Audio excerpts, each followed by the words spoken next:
Germany के airport से fly किया हूँ। हमेशा मशीन ने तो मुझे ओके कर दिया, लेकिन पुलिस वालों ने मुझे आगे रोका है। तो आज मैं तंग आके, एक औरत बैठी हुई थी, उससे मैंने पूछा है।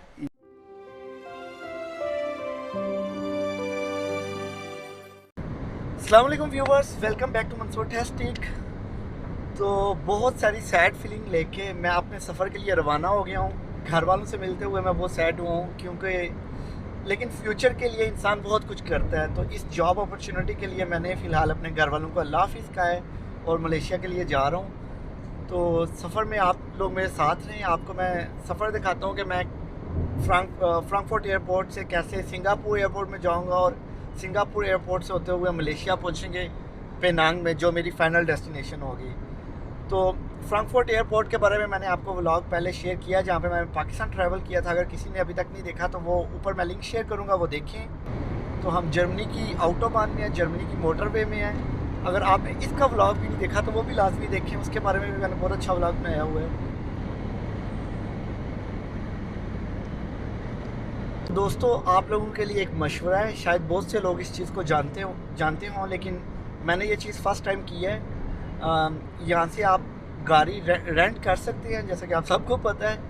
तो अगर आपके पास सामान ज़्यादा है और आप ट्रेन से सफ़र करना नहीं चाह रहे, या एयरपोर्ट पे आपके पास कोई फैसिलिटी नहीं है कि कोई बंदा आपको उधर छोड़ के आए, तो आप लोग गाड़ी रेंट कर सकते हैं और यही गाड़ी आप एयरपोर्ट में भी उनको दे सकते हैं। मैंने सिक्स्थ वालों से रेंट की है, तो सिक्स्थ वालों का उधर ऑफिस है, मैं उधर ही गाड़ी दे दूँगा। तो ये मेरे लिए काफ़ी ईजी था, इसलिए मैंने ये वाली फैसिलिटी को अवेल किया। आप लोग भी ये कर सकते हैं, अगर आप चाहें तो बहुत ईजी होगा ट्रैवलिंग आपके लिए। तो बाकी जिस तरह के हालात चल रहे हैं कोविड की वजह से, आप लोग जिस कंट्री में भी जा रहे हैं उस कंट्री के वेबसाइट में जाएं और देखें कि आपको पीसीआर टेस्ट रिक्वायर्ड है या नहीं, और कितना पुराना वो होना चाहिए। अपना पासपोर्ट ना भूलें, मास्क वगैरह ना भूलें, सारी चीज़ साथ रखें।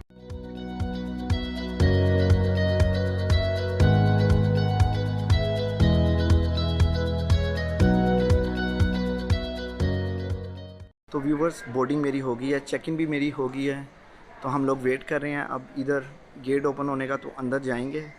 अंदर से भी मैं आपको वीडियो दिखाता हूँ, एरोप्लेन के भी होपफुली मैं कोई अच्छे से शॉट्स बना सकूँ, वो भी आपको दिखाता हूँ। जर्मनी के एयरपोर्ट के बारे में मैं एक बात कहना चाहूँगा। इधर मैं जब भी आया हूँ तो यहाँ पे ऑटोमेटिक मशीन्स हैं, उसके थ्रू आपका पासपोर्ट स्कैन होता है और फिर आप अगर वो ओके करते हैं आगे जा सकते हैं, वरना पुलिस वाले अगर किसी को ओके कर भी ले और पुलिस वाले देखते हैं कि कोई सवाल जवाब करना है तो वो करते हैं।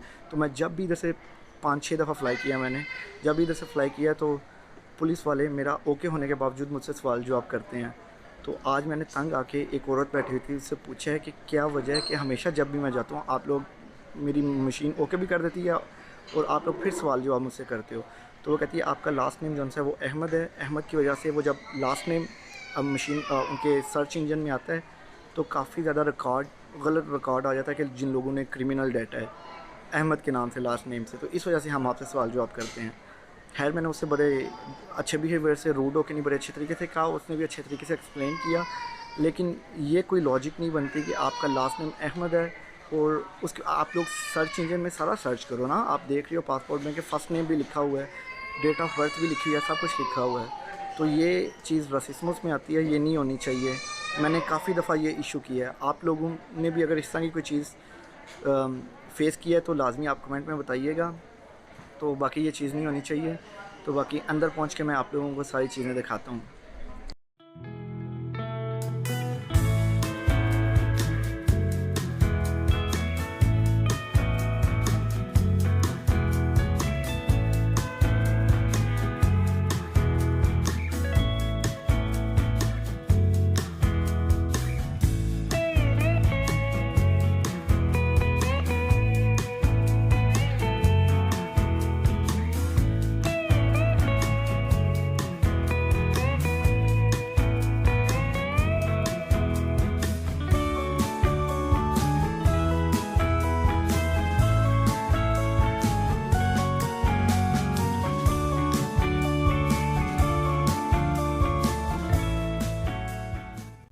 सिंगापुर एयरलाइन के साथ ये मेरा पहला एक्सपीरियंस था। बिज़नेस क्लास में सफ़र करने का अपना मज़ा आया।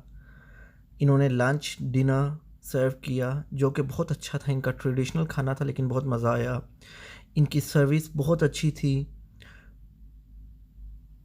और इनफ प्लेस थी कि रात को अगर आप सोना चाह रहे थे तो सीट को इजीली बेड बना के आप सो सकते थे।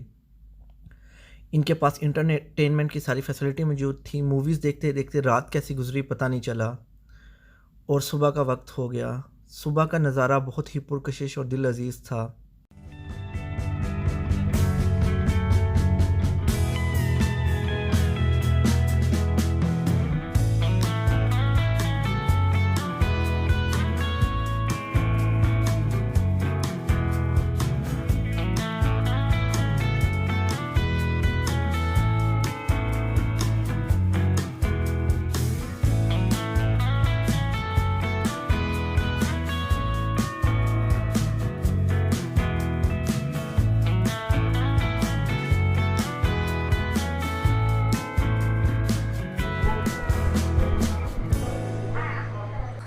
13 घंटे की फ़्लाइट के बाद मैं सिंगापुर के चिंगाई एयरपोर्ट में पहुंच गया हूं।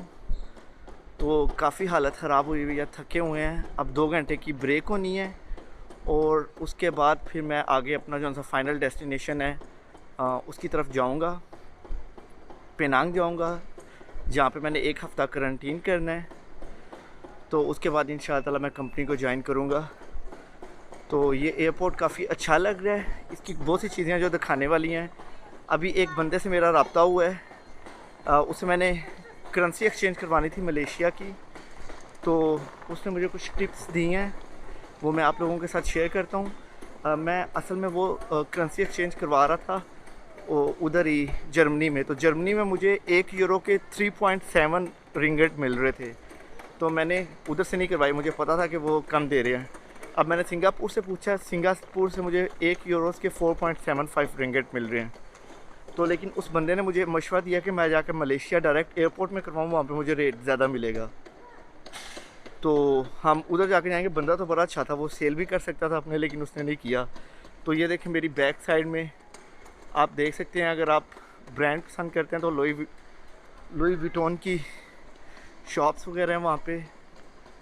तो बहुत मज़े की फ़ीलिंग दे रहा है ये वाला एयरपोर्ट। ऑल्दो बहुत कम है लोग यहाँ पे, इतना ज़्यादा रश नहीं है, लेकिन मुझे मज़ा आ रहा है इस एयरपोर्ट में। होपफुली आप भी वीडियो में एंजॉय कर रहे होंगे। तो अब आप लोगों से मुलाकात होती है पेनांग में जाके। सिंगापुर एयरलाइन में एक बहुत फेमस वाटरफॉल है। अगर आप लोग इधर आएँ तो वो लाजमी देखें, उसका नाम जेवेल है। मैं कोरोना की वजह से उधर नहीं जा पाया, लेकिन अगर आप लोग आएँ और आपको मौका मिले तो आप वो लाजमी देखें।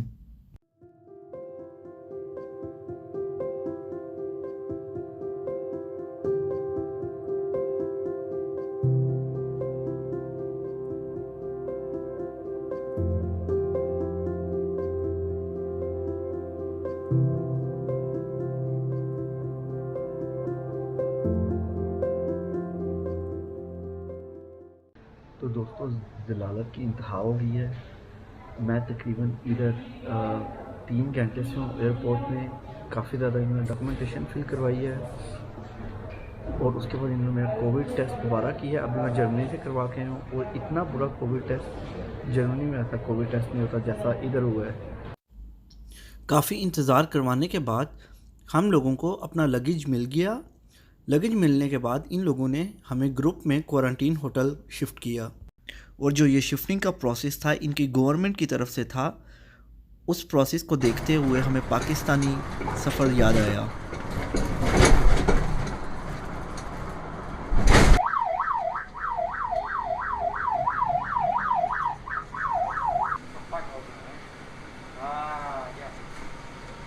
तो दोस्तों तकरीबन 28 घंटे की फ़्लाइट तो नहीं, 28 घंटे का मेरा टोटल दिन था। मैं तकरीबन इधर 4 घंटे पेनांग के एयरपोर्ट में फंसा रहा हूँ और मैं अब थोड़ा सा रेस्ट करूँगा। और मैंने तकरीबन 7 दिन का इधर करंटीन करना है। तो आपके लिए 7 दिन का मैं व्लॉग बनाऊँगा कि यहाँ पे करंटीन कैसे किया गया, और मैं अपना पूरा होटल का जो सा रूम है वो भी आप लोगों को दिखाऊँगा कि ये कैसा है। और इसके बाहर का व्यू जो सा वो भी बहुत आला है, लेकिन ये आप नेक्स्ट वीडियो में देखेंगे। तो होपफुली आपको मेरा व्लॉग पसंद आया होगा। मुझे दुआओं में लाजमी याद रखिएगा, ये मेरे लिए एक नया स्टार्ट है। तो एक बहुत डिफ़िकल्ट फ़ैसला था जो मैंने लिया है, लेकिन आपकी दुआओं की बहुत ज़रूरत है। तो होपफुली आपको मेरा व्लॉग पसंद आया होगा। आपको अगर पसंद आया तो लाइक करें, अपना फ़ीडबैक लाजमी दें, और अगर आपके आसपास कोई जानने वाले लोग हैं जो मलेशिया में रहते हैं और आप कोई चीज़ देखना चाहते हैं या उनसे मिलना चाहते हैं मेरे चैनल के थ्रू, तो मुझे बताइएगा, तो मैं टाइम निकाल के आइंदा से उनके पास भी जाऊंगा, आप लोगों के अजीज़ों के पास जिस सिटी में वो रहते हैं, तो उसको एक्सप्लोर करेंगे। तो जिन लोगों ने अभी तक मेरा चैनल सब्सक्राइब नहीं किया वो मेरे चैनल को सब्सक्राइब करें। तो इंशाअल्लाह मुलाकात होती है नेक्स्ट व्लॉग के साथ। अल्लाह हाफिज़।